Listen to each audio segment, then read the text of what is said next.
you, but a few of the lads had a TNA tryout here in Dublin. So would you like to talk us through your TNA tryout back in the day? Yeah. A bit of detail.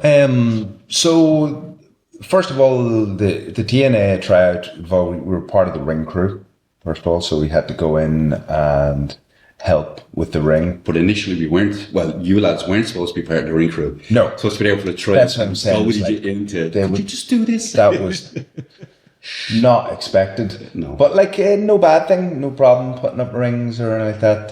That's fine. And the guy, Bob Rosen. Yep.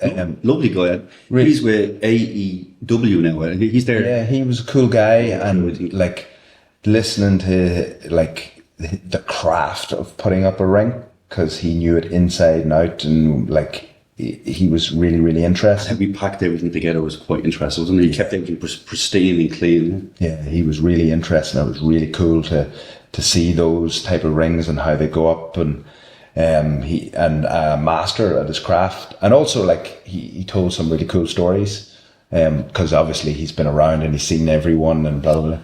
I think he's Samoan, or he's some kind of islander, but he has that very calm, relaxed, happy, hasn't he? Yeah, and again that worked because that kept us all on side, and we went and put the ring up and a cage, I think, later in the night. No, that was a different trial, because I think 3 or 4 different TNA shows or trials, but that's going to go into that story a bit. And that night it was 40 as I put forward. Yeah.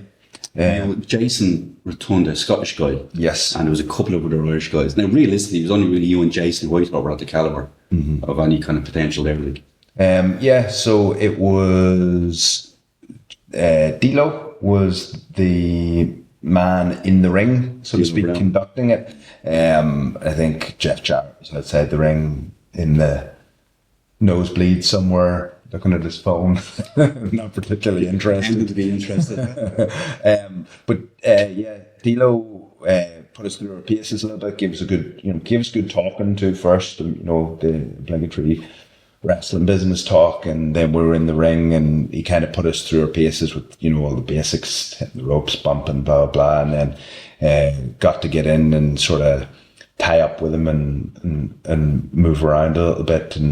But did you feel like you had a very good opportunity to potentially get in with TNA?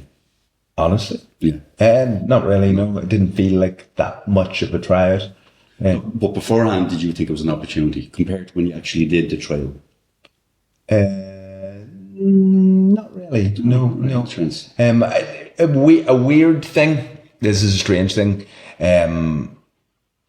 This is going to sound really strange. Bear with me. My heart was elsewhere. I was thinking WWE. That's where I wanted to go. So, although TNA came up and that, it was I want to be there.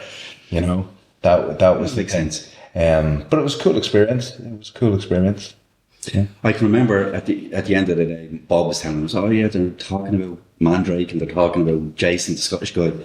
And, but you never know whether they're just trying to work it. Because I know they were trying to keep us around so the lads would take the ring down. Yeah. Do you remember? Yeah. And Jarrett was supposed to come back. And I think it was you. Was it you and Jason you were supposed to have a chat to? Yeah. Yeah. And you sort of hanging around, and then you were gone on the bleeding bus. And I just remember feeling dirty afterwards, going, geez, this lad stayed around, and Jarrett went off on the bus. Everyone was gone, and then there was a certain guy that had to be carried out from the locker room onto the bus because he was so out of it. Yeah, that's right. He was a very well-known superstar, but look. Yeah. Do you remember that? Actually, Ric Flair. Do you remember that? He was going around in a very bad mood. I discussed this with John Noble.